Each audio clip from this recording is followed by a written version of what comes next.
The shooting in Texas 2 weeks ago, all those kids, it affected all of us. It was horrible.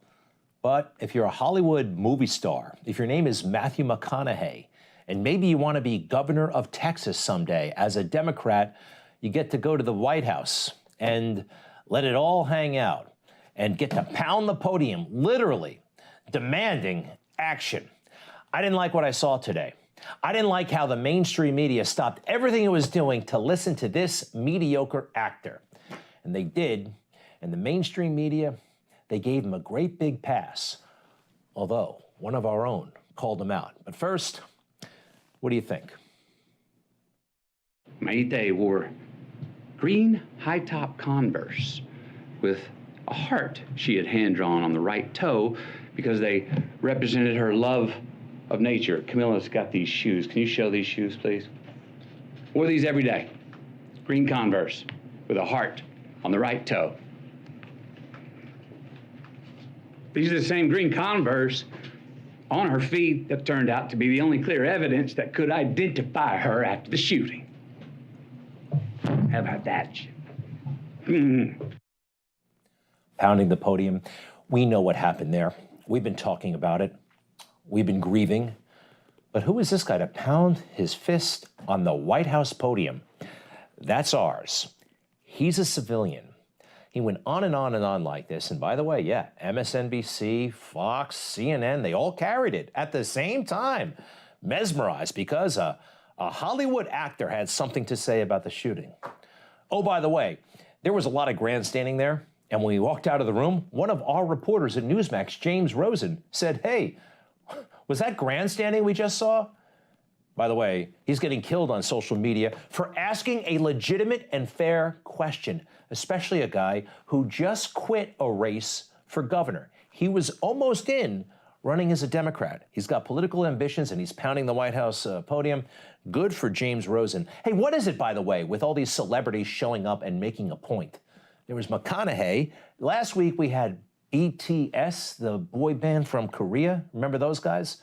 Yeah, I'm not exactly sure what they were doing there. And then there was Olivia Rodrigo. Got to admit, I'm unfamiliar, but she had some stuff to say about gender or something like that. And then there was this character. No comment. No comment. I don't know what that was about. You know, everybody loves children.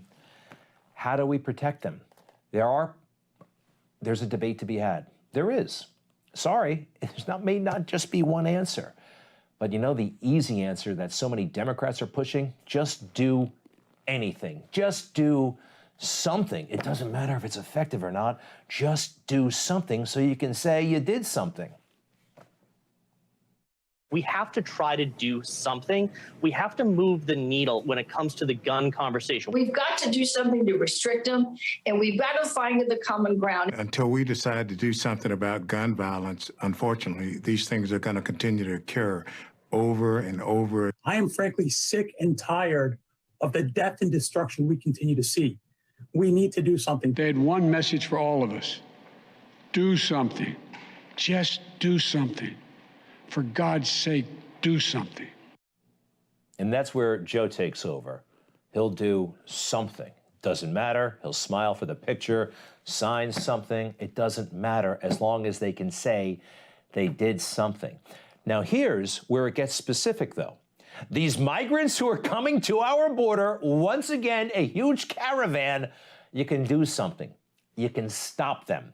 You can build the wall. You can do something. You really can, but you don't want to. No. And so many people in government, in media, you name it, you can find them, will say, this isn't really a big deal. These thousands upon thousands of people making their way up from Central America and beyond through Mexico to this country. No, it's just okay. It's also useful to understand that these are not new caravans. These happen quite often. They've been happening for years. These are three terribly small countries that, you know, are not exactly taking the U.S. on in a meaningful way. Yes, we have an occasional migrant caravan. It happens largely during the spring when it's a little bit warmer. Yeah. The president's setting facts aside as he tries today to gin up Republican turnout by stoking fear about a migrant caravan. As part of the migrant caravans, as part of, you know, the chain migrations, the attempt to change the conversation is an effective way to poison the conversations against people of color, against immigrants. Yeah, you're racist if you're concerned about illegal immigration, right? That's what they say. You see, these caravans ultimately get to the border, and then it's we all know. We essentially have an open border. And what happens in America? They're flown. They're actually given plane tickets. Or they're just escorted on a secret government charter mission. You don't even need a plane ticket. This taken just the other day up at Stewart Air Force Base in New York State. What is going on in the middle of the night? No one seems to care in the media, very few in government. It's almost like they want it to happen. And actually, Joe Biden said, well, this is really according to plan. He made the pledge in the campaign. What I would do as president is several more things, because things have changed.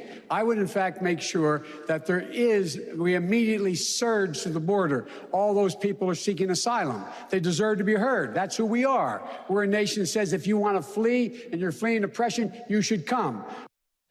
Surge the border. Surge the border. That's who we are. In the meantime, we're not going to fortify the border. We're just going to talk about, long-term issues. What do they call me? Root causes. Root causes. We'll get to the bottom of this. Root causes. We are focused on addressing both the acute factors and the root causes of migration. The root causes of migration. Dealing with root causes? You can't say you care about the border without caring about the root causes. Dealing with the root causes of migration. We better care about the root causes. The root causes. Now, why do they care so much about the root causes? It doesn't make sense. Somebody told me once, when it doesn't make sense, money's involved. Oh, yeah. $1.9 billion recently approved, sending down to several Central American countries. Spend as you see fit to make your countries more hospitable to the people who live there. A lot of money flowing around. What does that mean? What does that kind of money mean? Joe Biden knows what it means. For example, in one of the major cities down there, they said the crime rate's terrible. That's why people are leaving this particular city. But we have no street lighting. And the government said, give us the money. I said, I'm not going to give you the money, but I tell you what, show me what you need. I'll get contractors down there. We'll put in the street lights for you, because a lot of corruption down there. And guess what? Violence came down. Well, all that corruption down there, but the contracts we give him, but we're not worried about that anymore. Was corruption gone? No. But we're giving them $1.9 billion. $1.9 billion again. This is strange. And so is this question that Joe Biden says he's frequently posed by foreign leaders. So they say, we see America's back, but for how long? I just got back from Europe meeting with heads of state. One said to me, I said, America's back. And he said, for how long? When I went over, I said, with those 7 leaders, I said, we're back. And the response was, for how long? It seems like some weird Jedi mind trick they're all playing on Joe Biden. Is that question really being asked of Joe Biden? And does it really stump him like it apparently does? Yeah, it probably does. Actually, I don't think it was ever asked of him. They're just wondering about Joe. We all are. And I've said before, and I apologize to repeat, Jake Sullivan, you know, Jake is my national security advisor. I'm leaving out a lot of people here. I apologize. I'm going to get in trouble. But anyway, we'll get back to that. But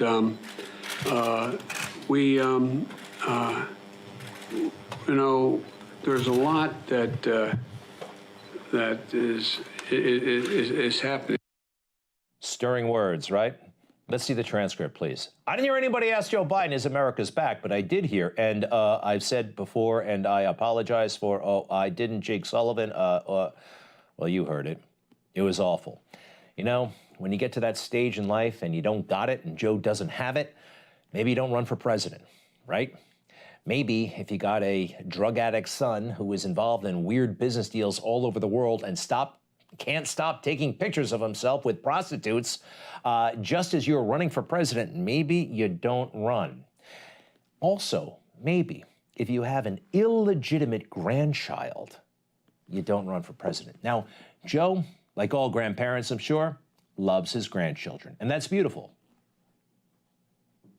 I got 4 of my grandchildren with me today. All my grandkids, stand up. Stand up.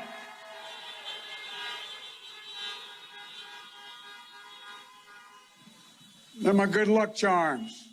They're my heart. We had a picture taken a couple years ago of all my girls and my grandson before we had our last grandson.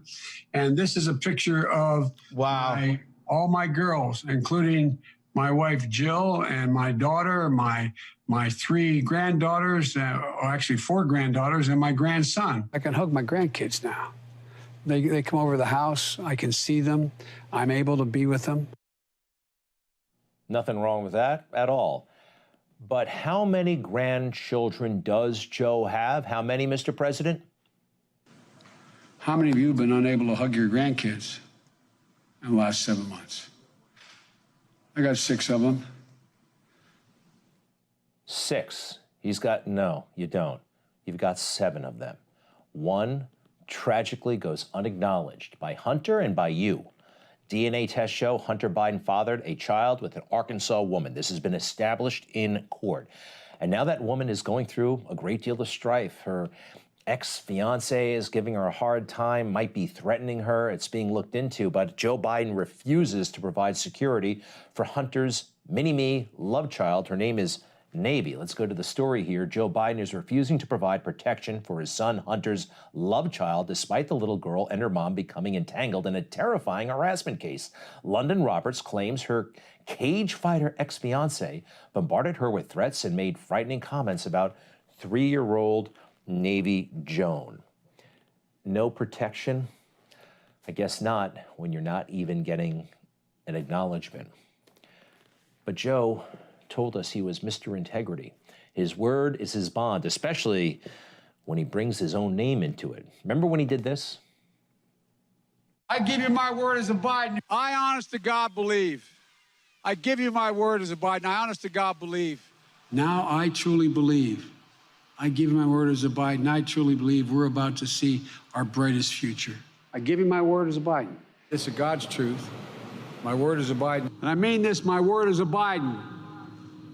I mean it. But I give you my word as a Biden. I've never been more optimistic about America than I am today. I really mean it. He won't acknowledge his grandchild. What is his word worth, especially as a Biden? 0. 0. Sad to say.